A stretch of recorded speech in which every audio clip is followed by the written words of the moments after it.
Hello friends, today we are going to study about Babur. So, what Babur, Babur's early life. Babur was the founder of the Mughal Empire. He lost his father in 1494 CE when he was only 11 years old and became the ruler of a small principality in Central Asia called Farghana, which he inherited from his father when he was only 14 years old. He fulfilled his dreams of conquering Samarkand within a short period of time. However, he lost both Farghana and Samarkand and became a homeless wanderer. So, what is told in this paragraph is that Babur was the founder of the Mughal Empire in India, and in his early life, he lost his father due to an accident in 1494 CE when he was only 11 years old.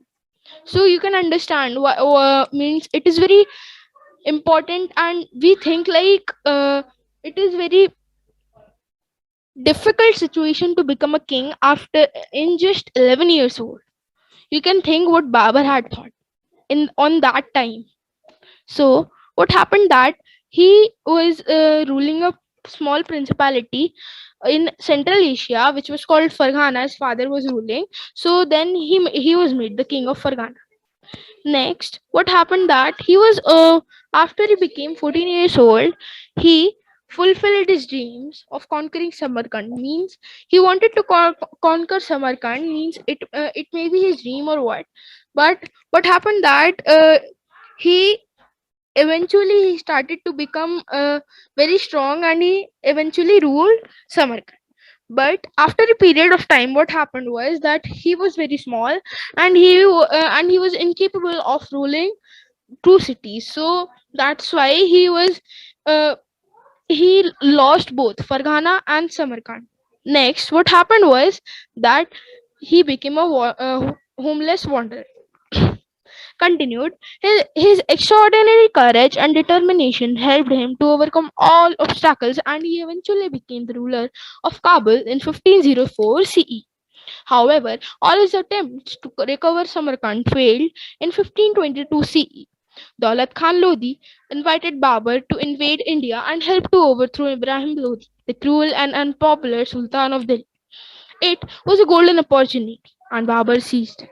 So, in this paragraph, what is said that he was very brave, and actually he was not supposed to be a homeless wanderer because he was the ambitious descendant of Amir Timur and Genghis Khan. And so what happened was that he then started to be very strong enough, and he became the ruler of Kabul in 1504 CE. It may be very difficult for him, you can see from the lines, mean you can understand it. So after this, what happened that he wanted to recover Samarkand, but he failed every time due to the means the where the ruler of the Samarkand was very strong. That's why he failed to recover Samarkand. In 1522 CE, Daulat Khan Lodi, he was actually the ruler of Punjab, and Ibrahim Lodi was ruling India that time. So what happened that Ibrahim Lodi was ruling India, so he put many people to keep a look on the people of parts of India. So Daulat Khan Lodi was uh, checking Punjab area. So Daulat Khan Lodi thought to invite Babur to invade India, and he thought that he would kill Babur and capture all Kabul, and then he would start to overthrow Ibrahim Lodi. So then he would become the king of India. But his thought was all false, and Babur had a great mind and great set means he had great power and great mind, so that made the way to rule India and make India and start Mughal Empire in India. So then continued in 1524 CE. Within 3 weeks of crossing the Indus, Babur became the master of he became he master of the became the master of the Punjab.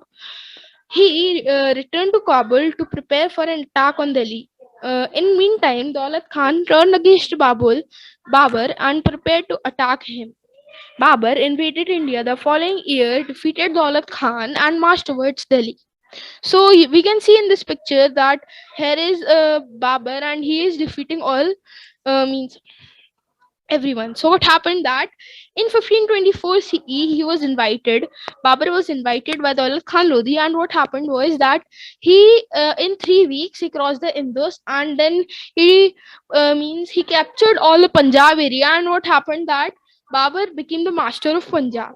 Actually, there is a spelling mistake, it may happen, so ignore it. So what happened, he became the master of Punjab, and then he returned to Kabul to have some strength and take more people from Kabul, so that he can give more effect and means he could win the battle, because all the people who ruled Punjab means who the soldiers were very tired, that's why.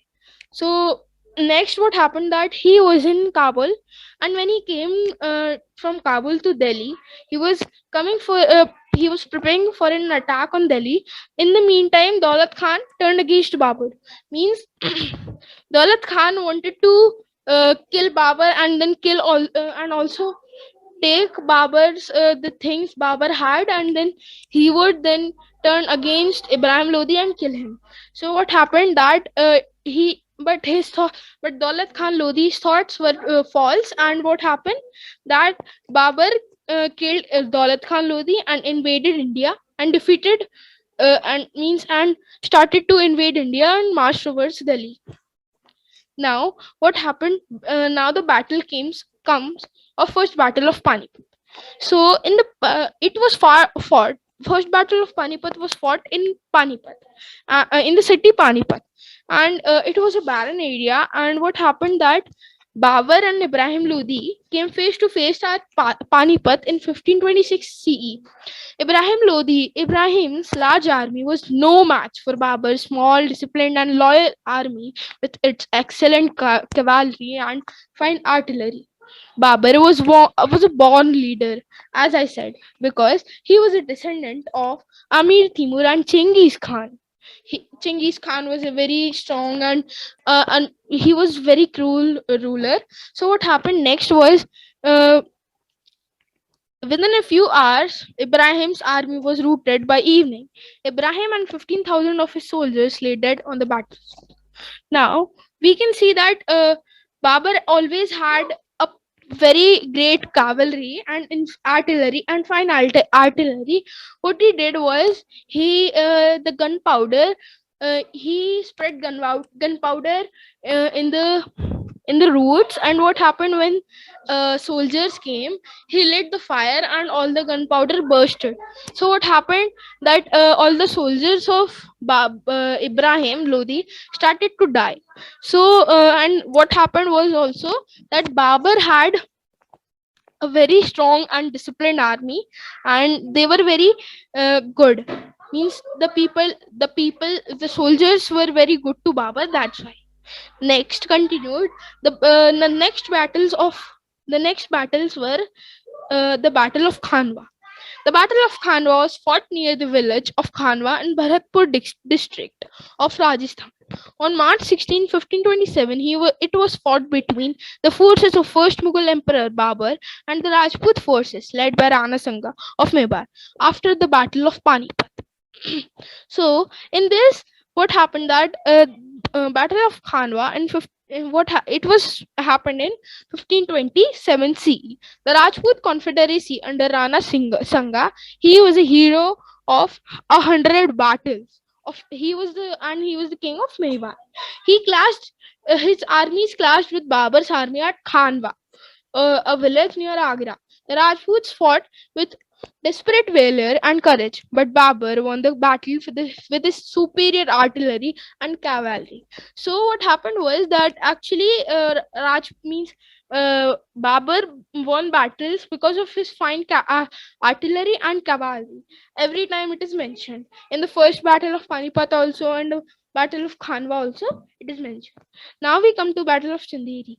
The battle of Chanderi or siege of or the Battle of Sanderi or Battle of Siege of took place in the aftermath of the Battle of Khanwa, in which the Mughal Emperor Babur had defeated the Rajput Confederacy and firmly established Mughal rule.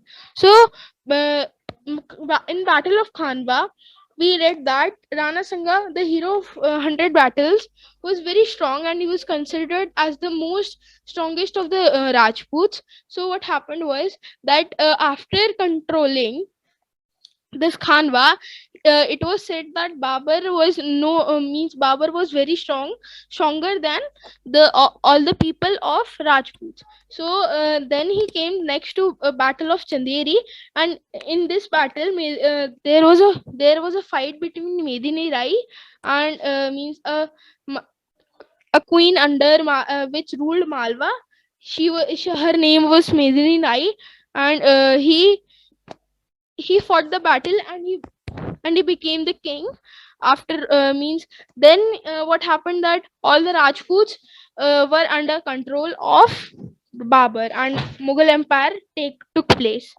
Now the last battle was fought of Battle of Ghagra, called the Battle of Ghagra, and it was fought in 1529 CE, and it was for the conquest of India, means for the complete conquest of India by the Mughal Empire. So it followed the first battle of Panipat in 1526 and the Battle of Khanwa in 1527 and the Battle of Chanderi also. So next what happened was that in this battle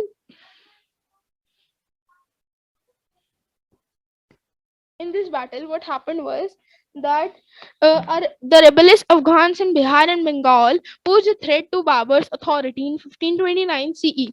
Babur inflicted a crushing defeat on the Afghans in the Battle of Ghagra. At 1530 CE, he was the master of Punjab, Delhi, and the Gangetic Plains as far as Bihar. So we can see that Babur had almost ruled the northern part of India, and he almost ruled India. So next we come to Babur's memoirs.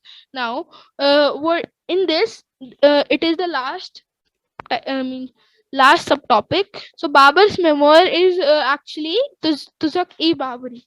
So in this, what it means, it was the whole story of Babur is written by Babur. So I'll tell you. Babur's memoirs, called Tuzak-e-Baburi, are written in flawless Turkish and are considered to be one of the best autobiographies in the world. His detailed accounts and keen observations paint a graphic and fascinating picture of not only his personality, adventures, and achievements, but also of habits, customs, appearances, manners, and occupations of his countrymen. His description of Hindustan includes a detailed and accurate account of its boundaries, population, resources, revenues, etc. It also has observations about the fruits, flowers, and birds and animals.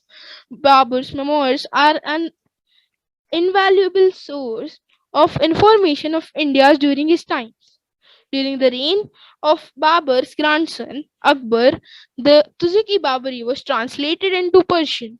The translation was titled the Baburnama. Thank you. Have a great day. Bye.